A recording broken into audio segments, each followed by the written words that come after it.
You ask Tiger to solve. This deals with linear equations with one unknown. The final result is x equals 384. Let's solve it step by step. Simplify the expression. Find the greatest common factor of the numerator and denominator.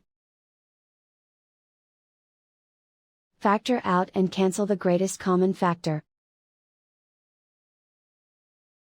Isolate the x. Multiply both sides by 16. Group like terms. Multiply the coefficients. Simplify the fraction.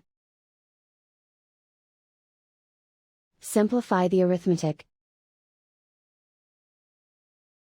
And so the final result is x equals 384.